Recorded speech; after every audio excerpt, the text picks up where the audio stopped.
I'm Mike Santora, Associate Editor for Design World Magazine, and today I am here with Patrick Karl, just outside of Cologne, Germany, to talk a little bit about plastic bearings. Karl, thanks for having us. Hey, Mike. Okay, so I want to start by talking about some applications where design engineers might commonly use metal bearings, but they might be able to use plastic bearings as another alternative. Okay. Yeah, thank you. The bearings we started with about 50 years ago went to textile machines, into automotive applications like pump and valves. But meanwhile, let me show you, we are absolutely not limited anymore. So we want to deliver into every application where something is moving. Means with our materials, meanwhile over 40 in our catalog range, we want to have the right bearing for nearly every application. And you can see here some agriculture things. These are things, usually heavy loads coming up, heavy impacts, high loads and all these things. Usually you think about metal in that sense, Metal is rigid, is stiff, and all that things. When we started a couple of years ago, people taught us, okay, plastic, my toilet seat is made out of plastic, and this is something that can break, and plastic absorbs water, and all these objections came up.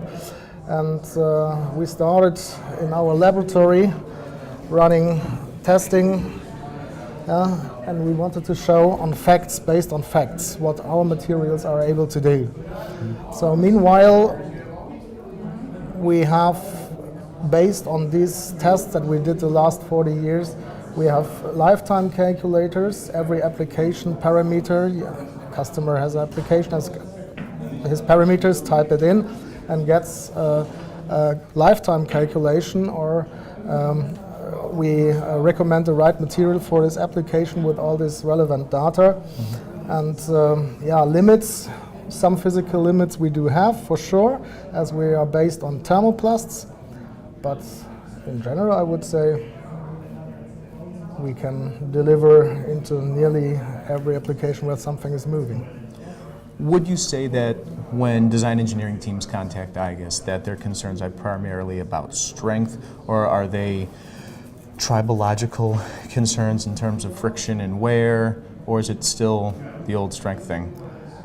It depends. Nowadays, we have to say we are contacted for, and people ask us for solutions, and most of them had already contact with us and know what plastics are able to do in these days. But often, yes, especially when it comes to replacements of probably metallic bearings, there is a certain insecurity. What are they able to do? And especially the thing without greasing, without oil, the incorporated lubrication in these materials is something that needs to be explained by us. And so you would say that's a frequently asked question, is how does lubrication work with a dry bearing? Absolutely, that is one of the topics, and the other one is how much load can it take, and what is the lifetime for sure.